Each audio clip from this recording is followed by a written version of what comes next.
नहीं है कि कोई देवी देवता को नहीं पूजा है, लेकिन थोड़ा समझना पड़ेगा कि देवी देवता को हम पूजते थे तो क्या मिला, और जो पूज रहा है उसको क्या मिला, और जो देवी देवता को नहीं पूज करके सदगुरु को पूज रहा है उसको क्या मिल रहा है। तो ये गीता में भी भगवान कृष्ण ने इस पर प्रकाश डाला कि हे पार्थ। दोस्तों, लाडली फैमिली ब्लॉग में आप सभी बहन भाई का स्वागत है। दोस्तों नमस्कार। स्वस्थ होंगे, अच्छे होंगे, मस्त होंगे। सभी महापुरुषों के चरणों में दास का प्यार भरा धन निरंकार जी, साथ संगत जी, बात करना हो तो तुलसी बाबा ने लिखा है कि सत्संगत में आई के बात करे कुछ और, तुलसी उस जीव को तीन लोक नहीं ठौर। यहाँ आने के बाद इधर उधर की बात करोगे तो तीन लोक में जीव को ठहराव नहीं मिलेगा।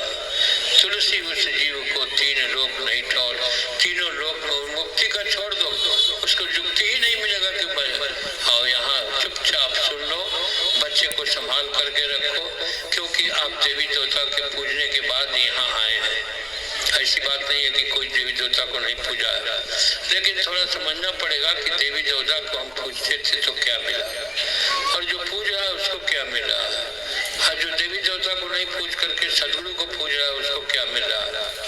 तो ये गीता में भी भगवान कृष्ण ने इस पर प्रकाश डाला कि हे पार्थ,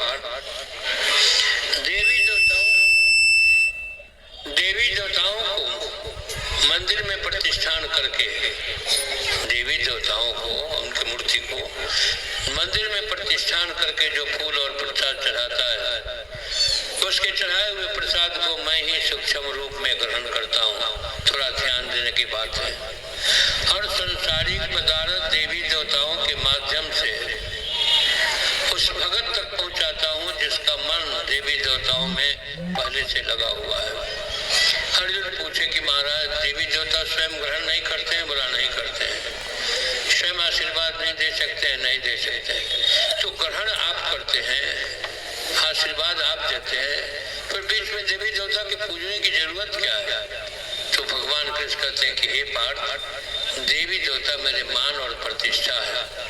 जैसे भगत जन आप बैठे हुए हैं, आप सदगुरु के मान और प्रतिष्ठा है।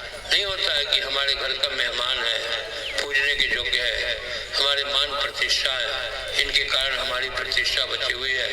तो शाश्वत सदगुरु कह रहा है कि वो भी मेरे मान प्रतिष्ठा है। बोला संसारिक पदार्थ देता हूँ। अगर कोई बेटा बेटी की कामना करता है तो उसके जीवन में बेटा बेटी मिलता है। अगर सुंदर अविवाहिता है, शादी नहीं हुई है, कहता है कि हमें सुंदर लड़की चाहिए, उसके जीवन में सुंदर लड़की भी मिलती है। माने संसारिक धन दौलत भी मिलता है, ऐसी बात नहीं है। तो अर्जुन ने पूछा कि प्रभु, जो भी आप देते हैं देवी देवताओं के माध्यम से, वो तो यही का समान यही रह जाना है। आप अगर सुंदर पत्नी दिया तो एक दिन एक दूसरे को छोड़ करके चले जाएगा, आज जाए कल जाए जो भी गाएगा। आपने बेटा बेटी दिया, वो भी तो एक दूसरे को छोड़ के चले जाते हैं। मकान बनाए, वो मकान भी तो यही जे का रह जाता है। जमीन खरीदा, वो भी तो छोड़ करके चले जाते हैं। कोई ऐसी वस्तु है जिसको साथ ले जाना है? कहा कि हाँ पार्थ, देवी देवताओं के पूजने से हम संसारिक पदार्थ भले दे देते हैं, लेकिन जीव को मुक्ति नहीं देते हैं। बोला मुक्ति? कहा कि हाँ, मनुष्य जोनि मुक्ति के लिए मिला है। बोला क्यों, क्या कारण है? कहा कि इसलिए कि भाई प्राप्त मानव दिहुरिया, गोविंद मिलन की ये तेरी बढ़िया, और काज तेरे कितन काम विरसाद संगत भज केवल नाम। परमात्मा ने मनुष्य की जोनि केवल ईश्वर प्राप्ति के लिए दिया। आओ साथ संगत अब विचार करो कि अब इसमें सोचना है कि जो संसारिक पदार्थ और देवी देवताओं के पूजने के बाद भगवान देते हैं, तो यही का यही रह जाना है। शाश्वत कुछ जाने वाला नहीं है। जाता क्या है शाश्वत? खाली हाथ आया, खाली चला गया। अब आप खाली हाथ आए और हाथ में मुक्ति लेकर के चले गए। कि मुक्ति शाश्वत देवी देवताओं को देने का अधिकार नहीं है, क्योंकि उसमें मुक्त नहीं है। जब भी मुक्ति देता हूँ तो मेरे निर्गुण निराकार अविनाशी स्वरूप को जानने वाला कोई तत्व ज्ञानी, ब्रह्म ज्ञानी, आत्मज्ञानी, प्रयवाची शब्द है, अर्थ एक ही है। पहले गुरु को ढूंढ, उसके चरणों में विधिवत दंडवत कर, निष्कपट भाव से उसकी सेवा कर। जिस क्षण वो मेरे निर्गुण निराकार विनाशी स्वरूप का तुझे ज्ञान करा देंगे अर्जुन, तत्क्षण ही मुक्त हो जाओगे। मुक्ति का मार्ग शाश्वत सदगुरु के पास है। हम सारा जिंदगी पूरे देवी देवताओं को पूजे, मकान बसाएं। मेरे दोस्तों, साथ संगत जी, महात्मा जी, गुरु स्वरूप यही समझा रहे हैं कि बगैर गुरु का ज्ञान नहीं मिल सकता है इस संसार में।